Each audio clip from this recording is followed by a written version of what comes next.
Olá, eu sou a Aline e junto com a Valéria nós vamos apresentar um estudo feito sobre os tratos culturais usados na olericultura no geral. Então, o que são esses tratos culturais? São operações que são feitas nas culturas ou para as culturas ou no solo, a fim de propiciar um melhor desenvolvimento e condições para que essas plantas possam expressar seu máximo potencial de produtividade. Então, para cada cultura tem suas particularidades, um potencial genético diferente, então são necessárias técnicas de manejo adequadas, e isso depende de vários fatores, nós vamos comentar mais para frente, inclusive o sistema de produção e as tecnologias que está sendo trabalhado. Os objetivos, então, são necessários para que eu mantenha um ambiente adequado, para que essas plantas consigam se desenvolver sem que falte nenhum elemento essencial, como, por exemplo, os nutrientes e água. Sobre o funcionamento, temos que ter um monitoramento contínuo desse sistema para que eu não tenha gastos desnecessários. Por exemplo, se eu tenho um clima, o tempo está chovendo, eu não preciso estar fazendo a irrigação se o meu cultivo for a céu aberto, por exemplo. Referente ao solo, também eu tenho que conhecer o solo para saber o quanto de irrigação eu vou estar colocando, se esse solo ele infiltra mais água, qual a capacidade que ele tem de reter água, a espécie, qual cultura eu estou trabalhando. Tem algumas que necessitam mais água, algumas toleram mais a seca, e a fase dessa cultura. Por exemplo, eu não vou fazer um raleio do fruto quando esse fruto já estiver maduro. Tem que fazer na fase adequada. Então, essas operações elas têm que ser feitas na época certa e com todo o cuidado. A gente vai comentar um pouco sobre os tratos culturais. Eles podem ser realizados no solo, como o preparo do solo, então ele é utilizado para a maioria das culturas. O controle de plantas daninhas também ele tem que ser feito para todas as culturas. E um pouco sobre o preparo, os tratos culturais, perdão, que são feitos nas próprias plantas. Aí sim, para cada cultura eu vou ter preparos diferentes. Relativo ao solo, para iniciar nós temos a capina, que é uma espécie de descompactação, mas a grosso modo a gente chama de preparar o canteiro ou virar o canteiro. Então serve para estar rompendo essa barreira superficial que se forma uma crosta. Então é importante para romper esses torões e deixar o solo mais fofinho e propiciar um melhor enraizamento das culturas e melhor infiltração de água, por exemplo. Em grandes extensões de área, pode ser usado maquinários como o escarificador, ele é usado mais para um preparo mais profundo, para revolver o solo também, é usado também para incorporar alguns tipos de corretivos e calcário. Então, ele ajuda também a remover as plantas invasoras. Após esse escarificador ou pé de pato, como é chamado também, vem a grade de dentes, que ele é usada mais para um preparo mais superficial, para destoroar e para nivelar esse solo. Tem outros equipamentos que também são usados, como as enxadas rotativas. Ela é um equipamento dotado de lâminas dispostas sobre um eixo giratório. Então, ela é usada para remover as plantas daninhas e também para preparar o canteiro, chamado de encanteirador também. Então, esse equipamento, ele já vai eliminar as plantas daninhas e ainda ele incorpora adubos, corretivos e vai estar uniformizando esse solo, padronizando os canteiros. Então, um trato cultural que ele é feito no solo, porém, ele depende também da cultura, muito da cultura. Por exemplo, ele é usado bastante para batatinha, que é um tubérculo. Então, ele é uma operação que nada mais é do que chegar mais terra perto da planta. Isso pode ser usado equipamentos, como na imagem, ou pode ser feito manual também. Então, serve para proteger a planta do frio, da umidade excessiva e também promove um melhor desenvolvimento de tubérculos, legumes e evita o acamamento dessas plantas. Um pouquinho sobre irrigação. É muito utilizado na olericultura, irrigações de vários tipos, porém a mais utilizada é a aspersão, que é um sistema onde que a água ela é lançada sobre as culturas no formato de chuva.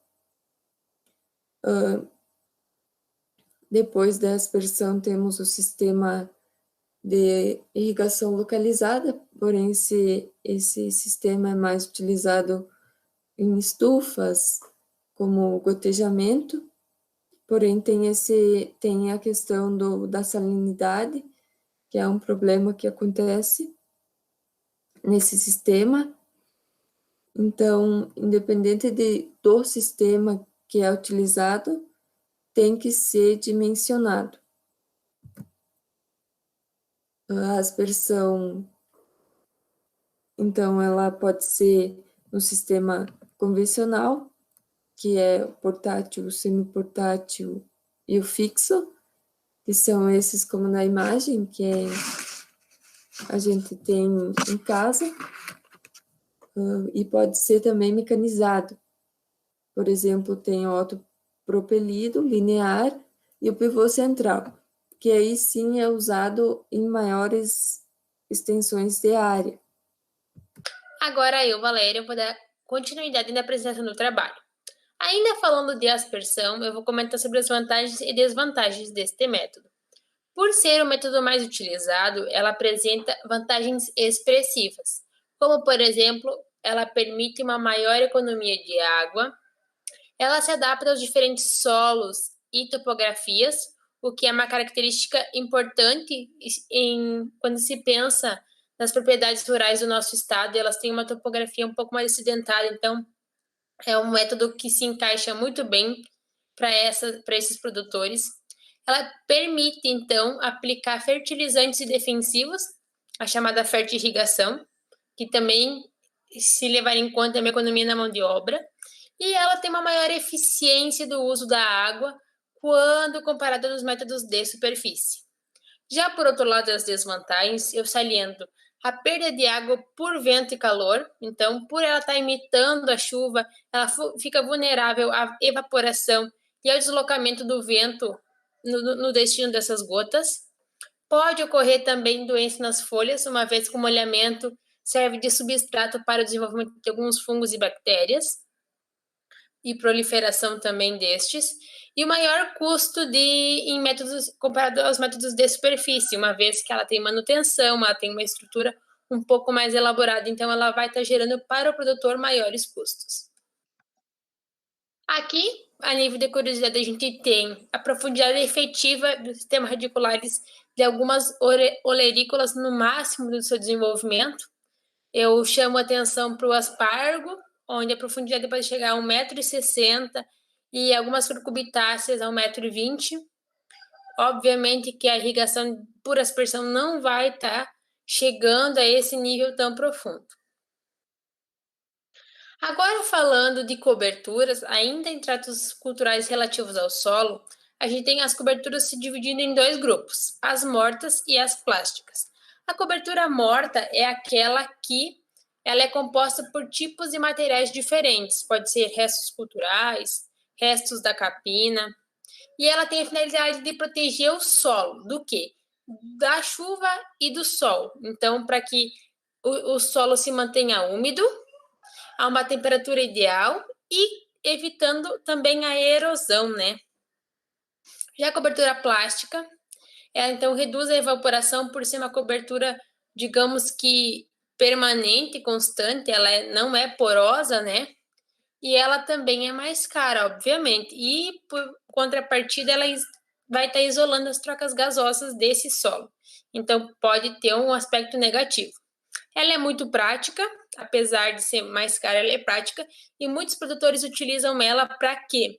Para a qualidade do seu fruto. Então, que o fruto não fique em contato direto com o solo para sujidades ou desenvolvimento de alguma outra doença. E ambas têm um controle eficiente no desenvolvimento de plantas daninhas. Então, elas podem estar suprimindo a emergência dessas plantas, uma vez que algumas são fotoblásticas positivas. Então, elas precisam da luz para estarem emergindo. Aqui, já se tratando em controles de plantas daninhas, temos alguns tratos culturais, divididos em 4. Temos o controle cultural, que é baseado num tripé de 3 informações: a rotação de cultura, a variação de espaçamento e as coberturas, como eu já comentei no slide anterior. Por outro lado, a gente tem o controle físico, que é a utilização de água, vapor ou calor para o controle das plantas invasoras. O controle biológico, que é a utilização de bactérias ou fungos que possam estar invadindo ou possam estar suprimindo o desenvolvimento dessas plantas, uso de animais também. E o controle químico, que é o uso basicamente dos herbicidas. Apesar das olerícolas terem um baixo número de registros, também se tem essa opção. Agora eu vou falar dos tratos culturais relativos à planta de interesse.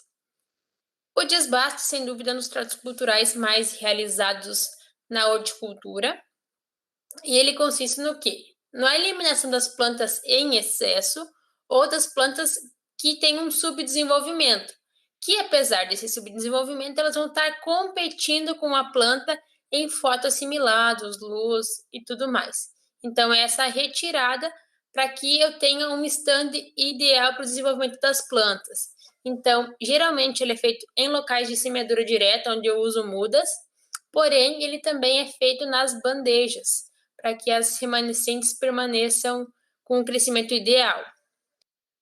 Aqui já se falando da poda, então ela também é feita na planta de interesse e ela tem uma finalidade de informação ou de tratamento específico. Basicamente, nas olerícolas a gente faz a poda verde, mas também temos a poda de frutificação. A poda verde ela é subdividida em 4. Então, inicialmente, eu vou falar da desbrota, também um trato cultural muito feito, muito realizado. A desbrota consiste na eliminação seletiva, ou seja, de ramos em excesso que vão estar competindo, então aquele excesso de ramo vegetativo. Essa prática é muito realizada na cultura do tomateiro, onde a gente faz a eliminação, como ilustra a foto, de ramos laterais que se desenvolvem nas gemas axilares, que vão ter uma produção, porém não tão significativa. Então a planta fica com uma massa verde muito grande e a produção de frutos fica prejudicada.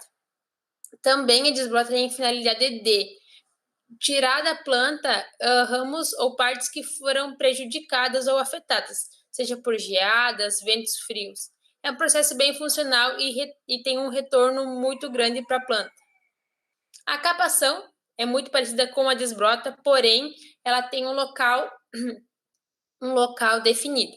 Se faz a capação no broto apical, com duas finalidades. A finalidade de expandir lateralmente, uma vez que ela vai cessar o crescimento vertical, ou simplesmente para diminuir a estatura da planta, uma vez que algum manejo pode estar ficando prejudicado por ela estar continuando crescendo. Se faz muito em tomateiros de hábito indeterminado, que ele continua a crescer, então essa altura excessiva pode estar dificultando algum outro manejo. Dentro da poda verde também a gente tem a desfolha, que é a retirada de folhas, né? Que ou foram acometidas por doenças ou velhas, que já tem uma função de dreno ao invés de fonte, para melhor iluminação dessa planta, arejamento e desenvolvimento de flores e frutos. O raleio também é uma das práticas mais feitas nas olerícolas, e ele tem a função da diminuição de frutos, né, na quantidade de frutos, para que os remanescentes tenham um desenvolvimento melhor. Ou seja, é preferível ter 2 frutos bem desenvolvidos e que estejam de acordo com o mercado consumidor, do que 5 frutos menores suprimidos e que não vão atender a essa expectativa do consumidor. Porque muitas vezes as olerícolas, elas são remuneradas por peso. No caso do tomate, é um exemplo, ele é remunerado por peso de fruto. Então, é preferível ter frutos maiores do que muitos frutos com um peso inferior. A imagem também ilustra muito bem. Aqui, a nível de curiosidade, a interferência do raleio pode ser, então, só no aspecto físico do fruto, uma vez que aqui a gente não tem uma diferença significativa na composição nutritiva desse tomate. Então, os aspectos de pH e tudo mais não sofrem influência com a prática do raleio. Aqui também a gente tem estudos comparando raleio e capação. Então, no quadro A, a gente tem o efeito do raleio na produção também de tomate. Observa-se, então, que houve um ganho de produção, uma adição nesta produção, quando o raleio foi aplicado, porque ele permite que a planta tenha menos drenos e ela consiga concentrar o destino desses fotoassimilados. Então, a produção, em média, foi maior com o raleio. No segundo quadro, a gente tem o efeito da capação. E os resultados acabam sendo um pouco alternados. Por quê? Porque isso justifica essa alternação de uma hora a produção foi maior com capação, outra hora sem capação. Porque a capação, ela consiste, como eu já disse, na retirada do ramo apical, e a retirada desse ramo apical pode ocasionar na planta uma disfunção fisiológica. Ela não entende muito bem o significado disso. Então, até ela se arranjar novamente e está destinando o crescimento lateral ou cessando o crescimento, ela acaba alternando a produção. Também, como outro exemplo de trato cultural relativo à planta, a gente tem o tutoramento ou condução. É feito muito nas culturas que têm o hábito de crescimento, né, ou que tenham gavinhas. Então, ele é feito para que as hortaliças que precisam, como eu disse, desse suporte, elas não cresçam em contato com o solo, a fim de maior incidência de doenças, sujeira dos frutos, apodrecimento dos frutos, facilidade no manejo e condução dessa cultura. Então, o tutoramento é feito como um suporte extra para o crescimento vertical destas plantas. E também a fim de danos físicos, por exemplo, que ramos venham a quebrar ou em cachos de excesso de produção, por exemplo. O amarrio é um trato cultural que relativamente complementa o tutoramento. Então, ao passo que essa planta vai sendo tutorada, ela deve ser amarrada. Então, nada mais é que amarrar essa planta na vara de condução para que ela cresça e siga essa direção. Deve-se ter um cuidado para que não haja o estrangulamento do caule, ou seja, que esse amarrio não seja muito forte, o que pressione. Aqui, imagens que exemplificam o tutoramento. Ele pode ser feito, então, com bambus ou com madeira. Nesse caso, ambas as fotos são na posição V invertido E também, em caso de vegetação, se usa muito o fitilho como suporte, para que essas plantas venham a se, digamos, firmar nessa estrutura. O estiolamento também é um trato cultural que consiste na amarração das folhas mais externas ou de partes mais novas, privando estas da luz, para que elas então fiquem com um sabor mais apetitoso, menos forte e de coloração mais fraca. Também é deixada para um grupo de consumidores seletos que buscam isso. São feitos em algumas culturas folhosas. Então, da nossa parte, em meu nome e da Aline, a gente agradece a atenção e fica aberta às sugestões.